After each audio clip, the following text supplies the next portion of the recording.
Марта, прыміце віншаванне ад тэлеканала «Беларусь-3» з юбілеем. На запыт аб інтэрв'ю вы адказалі: я ж яшчэ маладая актрыса. На ваш погляд, прафесійная сталасць для акцёра — гэта пытанне прафесійнага стажу ці жыццёвай мудрасці? Я лічу, што ўвогуле для акцёра няма, мне падаецца, такога як творчая сталасць. Не падаецца, ты ўсё жыццё ты неяк спрабуеш сябе шукаць і ніколі не знаходзіш кропкі, да якой трэба дайсці і сказаць: вось, зараз я ўжо пасталеў, зараз я ўжо ўсё магу, ўсё ўмею. Мне падаецца, што гэта немагчыма рабіць для акцёра у асабістасці. Вось таму я як сябе зараз адчуваю толькі ў пачатку свайго шляху. Музыка, танец, спевы, спорт. А калі прага да акцёрства пераважыла астатнія захапленні? Гэта адбылося, калі я вывучала, якую вышэйшую адукацыю мне атрымліваць, і калі я выбірала з некалькі вузаў, куды я планавала паступіць, так, выбар паў на акадэмію мастацтваў, і толькі там я ўжо зразумела цвёрда, што я хачу быць актрысай, і там я зразумела, які гэта будзе шлях, што гэта будзе складаны шлях, што гэта будзе цікавы шлях, і толькі там, напэўна, гэта ўжо у мяне неяк сфарміравалася. Марта, а з якімі ўяўленнямі пра прафесію вы ішлі ў акцёрства? Нейкі час навучэння ў акадэміі мастацтва падавалася, што гэта там нейкая гульня такая, што гэта так будзе весела, цікава, пераўвасабленне ўсіх гэта, ў іншыя ролі, гэта вось так усё будзе.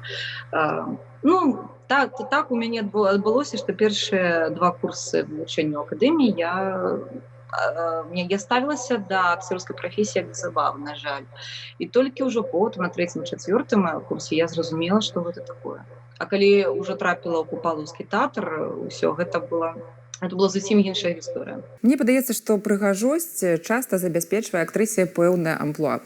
У вашым выпадку рэжысёры часцей ідуць ад знешняга ці больш ад унутранага патэнцыялу? Рэжысёры, з якімі я працую, яны бачаць ва мне штосьці, акрамя майго знешняга выгляду, яны бачаць, што я штосьці магу іншае зрабіць, і штосьці смешную ролю нейкую, ці наадварот жахлівую. І ролі і прыгожыя таксама ёсць. Таксама яны ёсць, але ёсць і іншыя, ёсць і смешныя, ёсць і такія, і трагічныя ёсць, і жахлівыя ролі. А самой не страшна іграць жанчын непрыгожых, смешных? Не баюсь, бо гэта праца, гэта цікава, ты можаш стаць на сцэне зусім іншым чалавекам, якім ты не з'яўляешся ў сваім рэальным жыцці. І такі шанец, калі ён выпадае, каму яшчэ ён можа выпасці? Вось так, з людзей, які займаюцца іншымі прафесіямі, іншымі справамі. Мне падаецца, што кожны бы хацеў хоць раз у жыцці пабыць нейкім іншым чалавекам. Дарэчы, пасля ролі ў спектаклі Юрыя Дзівакова «Песня» у вас сталі ўспрымаць як дзёрзкую актрысу, якая прагне эксперыменту. Мне хочацца нейкай разнастайнасці заўсёды. Пакуль мне яшчэ не так многа гадоў, і пакуль я не дасягнула той самай сталасці, надеюсь, у меня гэта не здарыцца ў маім жыцці. Хочацца штосьці паспрабаваць такое, што было бы як выбух, што было бы як, я не ведаю, як нейкае выпрабаванне самой сябе, штосьці такое мне зараз хочацца ад акцёрскай творчасці. Марта, ці хацелася б вам, каб публіка яшчэ лепей ведала спявачку Марту Голубеву? На дадзены момант мне цалкам хапае мае акцёрскай працы, бо музыкай той, што я ўмею пець, і гэта вельмі дапамагае, бо вельмі шмат роляў у мяне, дзе я спяваю. І калі акцёр умее спяваць на добрым узроўні, гэта заўсёды вельмі цудоўна. Гэта пашырае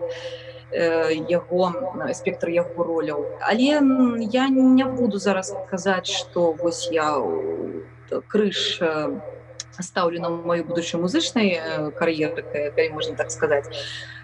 Мабыць, праз нейкі час мне захочацца паспрабаваць сябе адначасова за акцёрскай прафесіяй, таксама і ў музычнай. Вось. Ну, і ёсць думкі такія, мабыць, хуценька я дабяруся да гэтых думак і неяк буду іх увасабляць у жыццё. Марта, дзякую за размову. Жадаем, каб вашы прафесійныя і не толькі мары заўжды здзяйсняліся і абавязкова з'яўляліся новыя.